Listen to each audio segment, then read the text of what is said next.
9 schools, a hospital, a mental health center, and a grocery store, all slated to close this year, while tax incentives are given to developers to increase investment downtown. Sounds like the current public policy mix that has brought Baltimore poverty, high crime, and broken neighborhoods. But this is happening in West Dayton, Ohio, and like Baltimore, the targets are communities of color. Dayton is home to roughly 140,000 people split between both the white and African American community. Activists say these closures and disinvestment is part of a strategy to accelerate gentrification and to force out the African American and immigrant populations. To discuss the future of West Dayton and what this might say about the future of our own city, I have 2 activists here from the organization Racial Justice Now.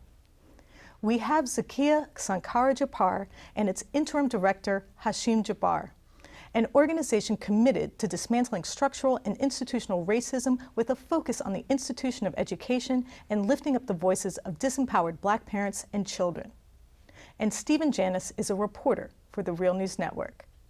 And now we have a video package on West Dayton. A cursory drive around Baltimore makes one long-term policy decision abundantly clear. The gleaming towers clustered downtown sit in stark contrast to the east and west side, where the signs of poverty and decay are rampant. It's an emphasis on investment, focused on what Morgan State University professor Lawrence Brown calls the white L versus the black butterfly depicted in this graphic he created. So all these things really, sort of you can trace a pattern of urban displacement and remaking space for, those who are wealthier, whiter to come into the city and reclaim land. But these policies of disinvestment in Black communities are not limited to Baltimore. The city of Dayton is at a point where we're trying to revive itself with the focus, unfortunately, being on the core, the downtown core in downtown Dayton. And what that has caused is it has caused a great devastation and a loss of investment in our surrounding areas. Recently, members of a Dayton-based activist group, Neighborhood Over Politics, contacted the Real News about this. These are people who are working 40-hour or more hours a week at a job. The thought that you may even have to grocery shop at a food pantry is unacceptable. They are fighting a similar policy push that is illustrated just as starkly. Investment in downtown in the form of tax breaks for developers, along with plans to close schools, a hospital, and the only remaining grocery store in West Dayton, a predominantly Black community. Kroger's closed on Gettysburg in West Town probably about 7 years ago. And so Aldi's was the next best option for residents for sustainable, healthy food options in the Dayton area, specifically West Dayton. And organizing to save their neighborhood from the kind of disinvestment that has plagued Baltimore. It's a policy that Brown says has roots in systemic racism and is being implemented in other cities. Black neighborhoods are looked at essentially as profit-making entities. So, Zakiya, let me turn to you. Can you first give me a little background on Dayton, Ohio, and how West Dayton is different? Well, I'm Zakiya, as you said. Dayton, Ohio is a very small Midwestern town, impacted like many other Midwestern towns by the closures and shipping of jobs overseas, like auto plants. Auto plants were the engine of the community there and the engine of the economy. West Dayton is almost 100% African American, low poverty, or high poverty, I'm sorry, in very disempowered community. The vast majority of people are living in poverty. The small middle class are elderly African Americans, folks who bought their homes, who worked at the General Motors plant or out at the Wright-Patterson Air Force Base, and was able to have a decent life up until the crash of the economy. And so many of the people there now are working in the service industry or some kind of healthcare field. And so we're very sad to see a lot of the things that people had worked for many decades and built up in their communities, in the community of West Dayton, to be stripped away really almost in one fell swoop. Now, how would the closing of 9 schools impact families in West Dayton? Well, I think that it's a tragedy. Dayton Public Schools has about 30 buildings altogether spread across the city. There is no talk of closing any of the schools in East Dayton, which is primarily a white and immigrant. All of the schools that, according to the district, and we have questions about that, but according to the district, are underutilized in West Dayton, and all 9 of them according to them, happen to be situated in West Dayton. It's a tragedy because African American voters primarily voted 15 years ago to build new schools, and a part of that deal was that the schools would be open for the community to use as community centers. And so if you close 9 schools, and what happens to the community, not just the education of our young people, but what happened to the deal we had as voters 15 years ago that voted to build new schools in the community. Now, Stephen, we know in Baltimore City that we had a bunch of school closings slated. Right. Well, there's been a process of closing schools over the past 10 or 12 years. In Baltimore recently, the board voted to close 4 or 5 schools that were slated for closure. Interestingly, one neighborhood, Sandtown Winchester, where Freddie Gray was arrested and subsequently died, was impacted twice by school closure. So when we talked to parents, there was the same sense of the disinvestment focused on African American communities, poor communities. But one thing that's very interesting, and I'm sure we'll get into the discussion, that we talked to a professor at Towson University who told us that closing schools, although it supposedly or ostensibly saves money, actually costs money in the long run because the student's performance decreases, and the decreased performance, the decreased graduation rate actually ends up having the opposite effect, creating more money needed for criminal justice. But what she is talking about is very, very indicative of how Baltimore has approached it. They've closed schools in many neighborhoods that are the poorest African American neighborhoods, and as many in that area in Sandtown, Winchester said, the city is spending more money to refurbish the Western Police District, right, which has been sort of a symbol because they're saying, well, you're closing a school, but you're actually rebuilding the police district. Now, what message does that send to the people who live there? Right. Now, let me ask you, why is West Dayton having its mental health centers closed and its hospitals closed? Well, it's all a part of a gentrification plan that's being duplicated in Dayton. We've seen the same thing in Oakland. We've seen the same thing in Chicago. We've seen the same thing in Philadelphia. We've seen the same thing in Camden, New Jersey. And so it's no different from the strong gentrification, but we point to the fact of genocide. It's the same genocide plan for the black community, the community that they've enslaved for over 400 years, that they have found no use for at this point. And so it's simply a plan of culling to erase a population that they feel is unwanted, that they have deemed to not serve with education services, with mental health services, with proper food for a healthy living, not being able to provide transportation. So it's a slew of issues that are part of a duplication of a national plan to simply cull a part of the population that is deemed unworthy by an elitist group of individuals and entities. Zakia, why do you think that this disinvestment is moving forward? Why do you think that these closures are happening? I think that there is a group of people, similar to what Hashem has said, has decided that, this is what needs to happen and this is what progress looks like for everybody else at the expense of black people and other people of color. In Dayton, because of the way that our communities are set up, it's primarily African Americans that are going to be impacted by these descendants of enslaved Africans. There's not a very high immigrant population. It's starting to increase. But Dayton, I wouldn't say is like Baltimore in that way, or even Washington, D.C., where there's a large immigrant population. It's still very sort of black and white, sort of small Midwestern town in Ohio.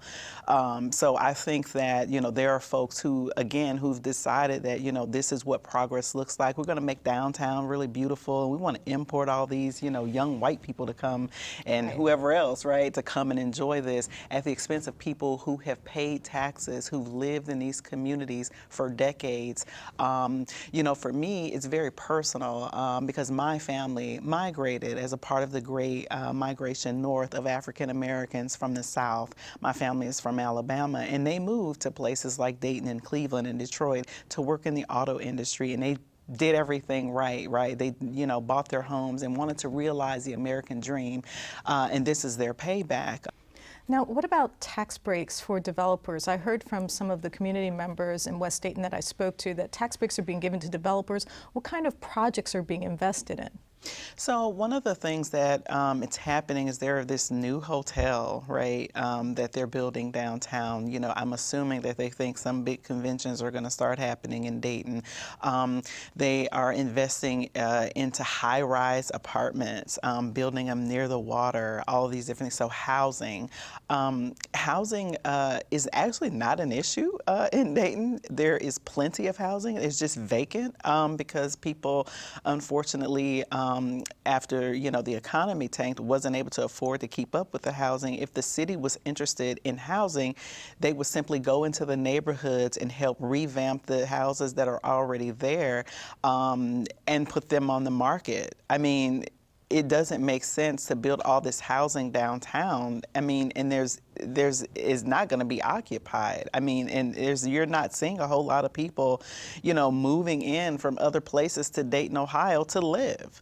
And so that's one of the things that's really concerning. And for us, it's just been mind-boggling because we're like, you know, you're implementing a plan for the city of Dayton that it doesn't make sense for. It just doesn't make sense. Well, Stephen, you've covered the policy of giving tax breaks for developers in Baltimore City. How's that worked out? Well, you know, one of the things I was thinking when she was talking, what has happened in Baltimore is, you know, Baltimore has given out dozens and dozens of tax breaks to build buildings, which is interesting, you know, because really you're investing in concrete, not people. Right. But what has happened because of this process where developers are given things called TIFs, which is tax increment finance, or pilots, which are payment in lieu of taxes, is that many of these very rich developers don't pay taxes. So who ends up paying for the services of these buildings, who ends up subsidizing, are the poor African American communities end up subsidizing. It's like a great sort of parallel to the income inequality in this country and how it's constructed. It's not constructed just incidentally because of some capitalist. It's constructed out of public policy. And in the case of Baltimore, you literally have some of the poorest neighborhoods paying to maintain rich developments downtown. And like what she was saying, we have a declining population. And yet if you walk around Baltimore right now, you will see cranes everywhere putting up apartments. Now who's going to live in that apartments? Right. Who knows, right? Meanwhile, in communities like Sandtown, Winchester, things are literally falling apart. There is plenty of empty housing stock, but it's absolutely uninhabitable. So you have this great, whatever wealth was left in these African American communities that built Baltimore and, you know, are part of the Great Migration North and worked in the factories and sort of built this country, right. Has been sucked out. Yes. Between that and policing has literally sucked the marrow out of these neighborhoods. Right. Now, Hashim, the mayor of Dayton is a Democrat. How has the Democratic Party responded to the concerns of the citizens of West Dayton? Well, I think there's a term that comes to mind, symbol without substance. So the Democratic Party has given little to no response or limited response in context of the radical adjustments that families have had to make with school closings, with grocery stores closing, with mental health facilities closings. It's kind of business as usual, you know, poor Dayton, sorry it happened, but this is the state that we're in. And oftentimes if we look back, what they say in Sankofa, if we look back to study our history, we find that it was actually Democratic policies, that Democratic votes that actually put us where we are here today. If we look at charter school proliferation, Dayton has led the nation since the late 90s. A small town, a small Midwest town, but the strength of the business community to influence what happens in the city is so significant that greater than 90% of the rest of the nation, Dayton leads in charter schools per capita. So it is the manipulation, that's just one example of the manipulation of the tax dollars where you really have taxation with no representation in these charter schools. Are they going to close any of the charter schools? No. And so that's a point that we have brought to our mayor, to your point, is that we've asked. No, they're not. there's no response to our call for a moratorium on charter schools. We said, okay, we've had enough. Let's set a limit, but we've had no response on a call for a moratorium on charter So schools. the 9 schools that they're slated to close are All public, public. but no charter schools. And worse than that there's a task force that's been put together by our mayor, who is not over the school board, a task force of business persons, including some charter school magnates or charter school moguls, we might say. And so on February 6th, they'll actually be touring these schools. From my perspective, it's like shopping, because there's laws on the books that will allow charter schools to get that piece of property, which is almost brand new. Brand new, with millions of dollars spent in construction they dollars. might take over the schools That's that are what closed that's- with, Yeah, that's exactly Which makes what's things happening. very Privatization. interesting. So again, that privatization, really that interesting. business aspect of those that live outside of the city, manipulating what's happening inside the city, just like the mayor is not a part of the school board, not appointing the school board, but she is on the outside manipulating what is happening on the inside by creating a task force that the community has responded very ill to see that these individuals, particularly white men coming in to make a decision for us poor black people that need somebody to make a decision for us because we can't make one ourselves. I mean, the whole theme you see from Dayton and Baltimore is privatization of public Yes. space. You know, I mean, if they take over those school buildings, that is just an incredible windfall for people to make money off public space. And I mean, that's basically what you're doing in Baltimore, where you are taking years and years of tax revenue that would be due to the city and giving it over to people who really, most of them don't even live in the city. And of course, the way schools are funded in Baltimore, it's funded based on our total capital value, or the value of our assessed real estate. And because a lot of these buildings aren't paying taxes, from the state's perspective, we are taking in more money than we are. So we actually lose funding because of these developments. Like, we lose school funding because of it. So it's a tremendous story of privatization of public space and public community. And I must say, it is an assault on the poor, because Ohio uniquely has ruled the way that they fund education unconstitutional Ohio Supreme Court. on 4 different occasions. Wow. And But so, the legislature so there's a hasn't dealt large with part of that formula that's based off of property value and property taxes, which we have in Dayton very different from right across the street of Oakwood. So the amount of dollars that pour in from our state are not the same across the board for all students. So it's multiplied that effect, that unconstitutional way of funding our schools, multiplied by the charter school proliferation in our city. So you're saying that Oakwood, which is right outside of Dayton, is actually a very wealthy community? Extremely. It's amazing, how Baltimore and these cities have been able to wall off white wealth through sort of boundaries, and it's not interesting, it's tragic. And Baltimore is just the same way. You can cross over the city line and houses are double value, Yes. and the schools are all wonderful. Yeah. And it's literally just like walking across this Walking invisible across this line invisible that somehow line. has tremendous consequences for the people who live in the city. And I want to piggyback on that question with regard to the mayor and Democrats. The Democrats have actually been very complicit in what's happening in Dayton, especially with the closure of the mental health facility. A lot of the funding came from the Montgomery County called ADAMS Board, Alcohol, Drug Addiction, and Mental Health Board. And so what happened was, several years ago, they started to disinvest and make up reasons why they couldn't give funding to the community. And so this has been happening, I want to say, maybe the last 5 to 8 years. And so what we've seen is also an increase of mental health related incidences within West Dayton. And for example, last year at one of the schools that's actually slated to close, there was a young man in the community who stabbed a student on a playground. But mental health related, and it's not that we're stigmatizing, people with mental health, because we believe they need services, right? I don't understand how else you can't use a word, like genocide. So this is the response from Democrats. This is the response from people that the mayor sits on a board with a representative from Premier Health, which is the owner of Good Samaritan Hospital. So they're very complicit in many ways. The county commission, which is all Democratic led, all 3 of the elected county commissioners for the county of Montgomery in Ohio are Democrats. All of the city commissioners and the mayor in Dayton are Democrats. Democrats. So not that they're just sitting on their hands and benign neglect, but they're complicit in their policies and practices on how they've disinvested over the years in West Dayton. It sounds like the Democrats aren't only complicit, but that there's been a way found to actually profit That's from right. the disinvestment that's happening in the Yes. West Dayton community. That's right. Stephen, let me ask you, you've covered a series of Democratic mayors in Baltimore City. Maybe you could talk a little bit about how the Democrats have run Baltimore. Well, I think starting especially with Martin O'Malley, who was white and Democrat, and you might know him because he was a presidential candidate, have governed with two pretty much pillars of policy.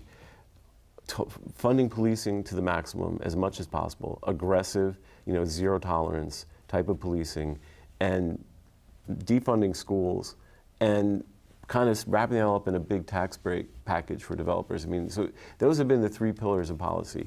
Create sort of tax oases for people from the suburbs and white developers from the suburbs. Defund schools, because funding for schools has not increased over like 15 years in Baltimore City, and then the police department budget has gone up exponentially. And so that's been sort of the three pillars of Democratic policy consistently throughout the mayors that have served here. And I think it started with O'Malley, and they really haven't gotten away from it. And it has been defining because, policing really nets very little in terms of community development or growth of its people. But they stuck to it. They are sticking to it. And you don't see much change. I mean, we have had a consent decree, Department of Justice report saying, that Baltimore police specifically targeted African American communities with unconstitutional policing. Yes.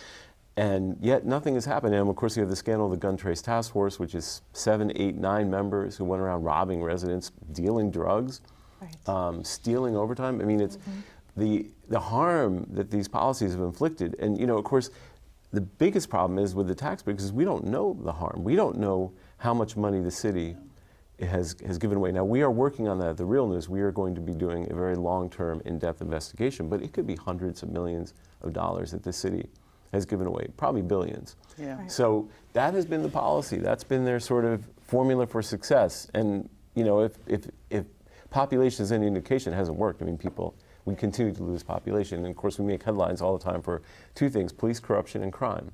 Right. So, Oh, also we made a headline for giving out one of the biggest TIFs in the country, a $600 million mega TIF to a private developer from a very poor city. Shortly after the uprising and all the attendant issues it brought to light about the disparity in Baltimore, the city gives a $600 million tax break to a billionaire, Kevin Plank, to build a city that really doesn't exist right now, but of course will probably be another enclave or oasis for people who aren't part of this community at this point. Now, you mentioned the closing of an Aldi's grocery store.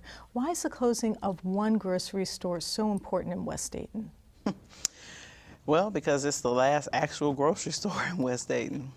Kroger packed up and left maybe approximately 10 years ago. There was one on Gettysburg Avenue, which is a long street corridor in West Dayton. Again, 100% African American community according to the last census, and also according to the opportunity map that the Dayton and Montgomery County Public Health Department and the Kirwan Institute on Race and Ethnicity at The Ohio State University did.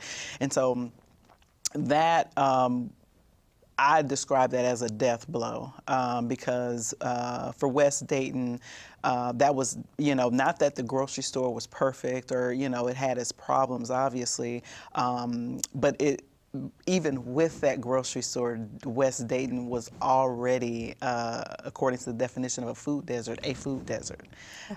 So there's not a single grocery store? So there's not a single grocery store in West Dayton. So where would people have to go if they wanted to get groceries? So people are, there is a Kroger store that's close to West Dayton because it borders Harrison Township, which is a small community. It's in the county, so people can go there.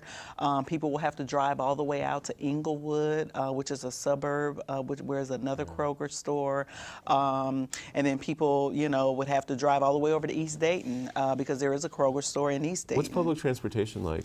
Public transportation sucks in Dayton. I mean, not just West Dayton, but it's and right now the Greater Dayton RTA, they're, you know, struggling with strikes with their union, and that impacts the schools as well because they provide transportation for our high school students. It's almost like there's a template, you know, that Baltimore and these cities share, because Baltimore, of course, has had this bifurcated public transportation system that makes it very difficult for it's people very difficult to access the suburbs and the jobs in the suburbs from the inner city. It's the same way. Yeah. It is the exact same way in Dayton, and it was designed that way for folks not to have access to certain things. And it is a template, and I think that, you know, communities and community organizations, and also I feel like our civil rights organizations nationally have been very quiet about what's happening in these cities across the country. It's been happening for some years now, and I'm just struggling to understand why there isn't a national conversation around these things with some of our national civil rights organizations. Yes. You know, one of the reasons why Racial Justice Now was founded is because, you know, several years ago when I went as a parent to the Dayton NAACP for support and help with my son who was being expelled from preschool at the time. Oh my gosh. And so you know, we had to do this work ourselves, and we had to do it with a very explicit racial justice analysis, a very explicit addressing anti-blackness and, you know, in all of those different areas. So you're saying you didn't get any support from your local NAACP? Oh, the NAACP isn't supporting anything right now. They're quiet. They're extremely quiet. And one of the things, and I can send you documentation for this, is that we found that the city actually sends them money, like $3,500 every so often. Premier Health has given them money to control. And Premier Health is the organization that is now closing the Good Samaritan Hospital. Yeah. I see. So the president of the local NAACP is pretty quiet. He'll host these conversations, but then there's no talk of, you know, how do we file a lawsuit, right? How do we stop these things from happening? The conversation is, well, we have to move on and figure out how the best way to move on. So there's talk, but no action from your local Oh, there's NAACP. absolutely no action. And it's interesting because I think you told me that Mayor Whaley is actually on the board of Premier Health. She's actually on some boards with representatives with Premier Health. Okay, It's very interesting to see how they sit on certain boards together. And there's actually a representative from the Greater Hospital Association, which Premier has a representative on, that's on the task force that she appointed, which she has no business doing. And the school board, actually, we're calling on the school board to get rid of her task force because it's their job to make the decision on the school closings, not some farce task force that has absolutely no power other than this power that the mayor thinks she can give it. I see what you're saying. So the school board actually is abdicating its responsibility to this task force that the mayor contacted the interim superintendent about. It's a mess. So tell me what your organization is doing, what other grassroots organizations like Neighborhood Over Politics, what are you doing to try to change things in West Dayton? Well, the first thing we wanted to do was listen to our community. So every month we have a monthly parents meeting where we bring information and education around education to our parents and our members, but also we wanted to have information come back to us about the things that are going on in our city. And so the past meeting, January 25th, we brought out our state school board member, Charlotte McGuire, to come and talk about the Every Student Succeeds Act, but we also allowed our community to give us feedback on what they thought about the most recent task force that was put together in the meeting that they held. So what came out of it is a document up on Racial Justice Now's website that gave a response from the community, and we delivered this to our school board members and CC'd our superintendent, who is in between superintendents. So the community asked for specific members of the task force to step down. The community showed a lot of distrust and disdain for the way that the task force was put together. There was a number of questions that the community had around information that was presented, research that was presented that was very unclear. that was not expressed in a way that was understandable to community members. So the first thing we always want to do is we want to hear from our community, and then we took that information, compiled it, and we presented it to our school board members, and we are in eager waiting for a response for them to respond to our information. And that's the status at where we are now. We're waiting on this process of whether they will deny a recommendation from the task force. They're going to be going out on February 6th, as I said, shopping or viewing our school buildings, looking at them and the status of where they're at. But we are in hopes that the school board will shut that task force down and take a recommendation from their community members, as opposed to a mayoral appointed task force that the community disagrees with. I'd like to thank my guests, Hashim Jabbar, Zakiya Jabbar, and our reporter, Stephen Janis, for joining us. And I want to thank you for joining the Real News Network.